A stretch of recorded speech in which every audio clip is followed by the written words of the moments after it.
So a while back, I painted a Gene Stealer Patriarch for Steven. And a lot of people wanted to know how I did the base. So, luckily, he had like 3 of those things. So I'm gonna do another one, show you guys how I did it, and hopefully you guys can learn something. So the very first thing I did was to just get some kind of texture paint and put it on the bare parts of the base. It can be any kind. This is just what I had on hand. Make sure you're using a cheap brush that you don't really care about, because the texture paint is going to mess it up quite a bit.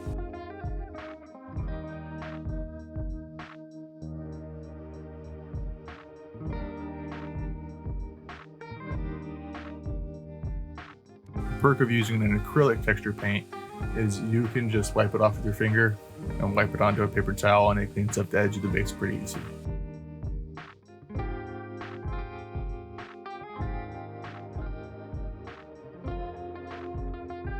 And if you really want to, you can always add more skulls. I really like the GW skull kit.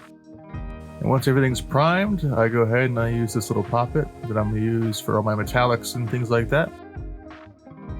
I'm going to use Vallejo's metal color. I don't remember exactly which one it was, but you can't really go wrong with those. Every single one I've used has been great.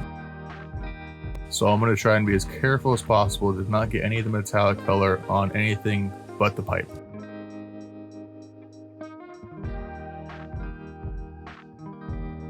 I want to preserve that zenithal highlight as much as I can because I want to use contrast paints for the rest of the model.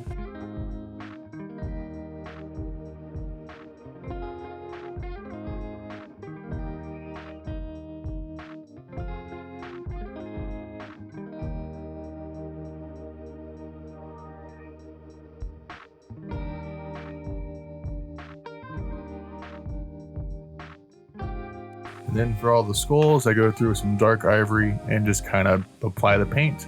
It's not super important that this is perfect, just because we're going to be going over it with some other paints later on, and you're not really going to see the ivory, but I still do it.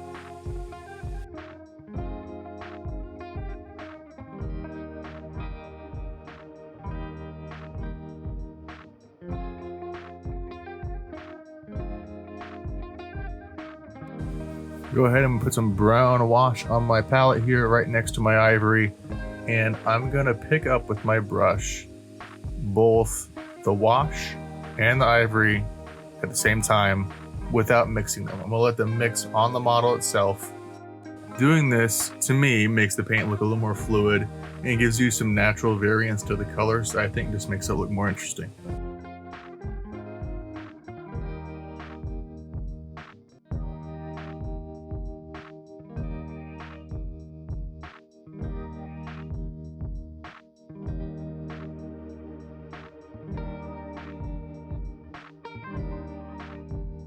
And I'm going to do a similar method that I did in the first set video I did. And I'm going to go ahead and just drip wash directly onto the base while the paint's still wet. Doing this is going to let the paint kind of flow around and move the way it would naturally. You can move the model around, tilt it, and have it mix. Kind of like a fluid painting if you've ever seen those. The only downside to this is it's kind of messy. So try and clean up as much as you can. Sometimes that's not possible. Sometimes it just overflows and you have to keep going back at it. Just try your best. And once it's dry, it looks like this.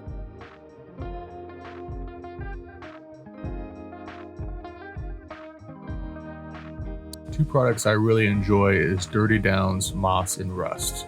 That's going to be the main kind of effect paint we have on this. For both of these, it's really important that after you shake it and stir it and mix it, that you do it again, because it really needs mixed. It is water soluble, so you can thin it down and be as subtle or as bold with it as you want to. I kind of went a little crazy and just applied it wherever I thought rust would appear naturally, particularly on the bottom side of the pipe and towards the bottom.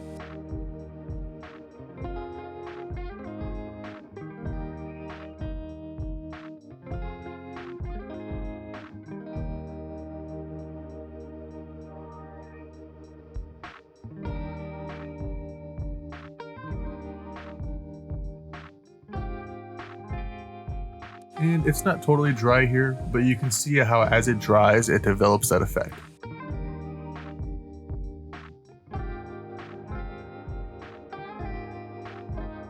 The moss works pretty much exactly the same way. I go extra thick and apply it everywhere where I think would be wet and slimy and gross looking.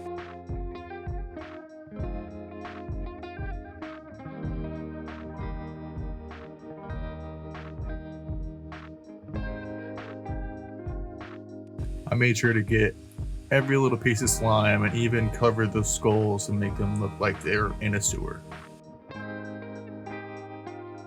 Alright, and moving on to the stream of water that's coming out of the pipe. I use a little bit of plastic packaging from my green stuff here, cut it down, bend it, shape it, make it look as close to the right, shape and flow that looks natural.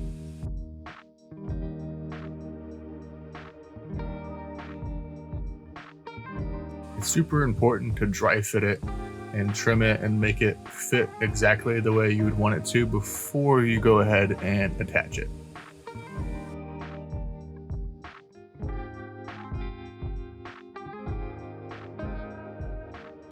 And also, like the Farsight video I did, we're going to use a lot of UV resin. I use the cheapest stuff I can find on Amazon. I haven't really noticed any huge differences between that stuff and the stuff you can get from hobby stores for a lot more money. And I'm just going to tack it into place first, making sure the position is perfect before I start completely just covering everything in UV resin.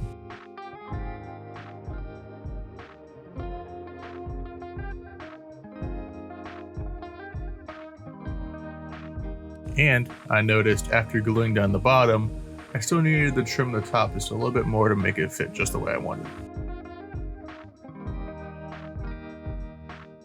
And once the top is secure, I go ahead and just cover the entire piece of plastic in resin, making it look as close to water as possible, letting it flow a little bit before I cure it, and just trying to catch it in that mid-motion state.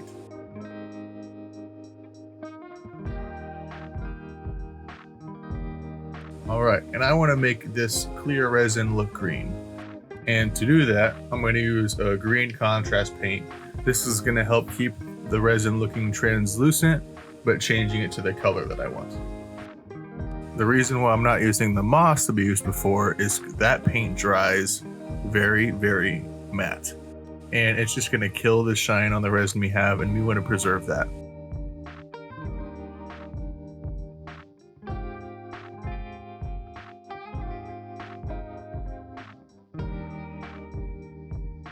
All right, home stretch. So the last thing we need to do is just mask off the edge of the base with some regular old clear packing tape. And this will help create a dam so that the resin we put on it won't flow off. In this particular case, I didn't mind that the tape was wrinkly. It kind of creates cool wave effects. If you don't like that, try and keep your tape as smooth as possible. And then you're just gonna fill the base with the resin, curing it as you go. This can be kind of tricky because it can sometimes kind of still get past your tape and make a mess. But the trick is you just wanna catch it before it gets there with your flashlight and kind of stop it in its tracks.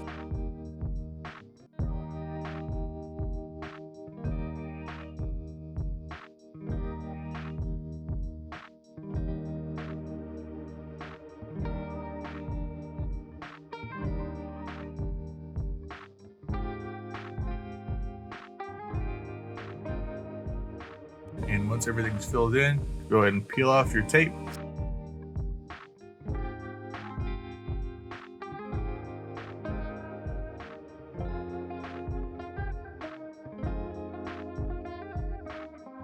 And then you just want to look over the model and see if there's anything that's out of place that needs trimmed off or it's filed down. When you do any kind of cutting or anything like that on the resin though, it will cloud it up and make it not glossy anymore.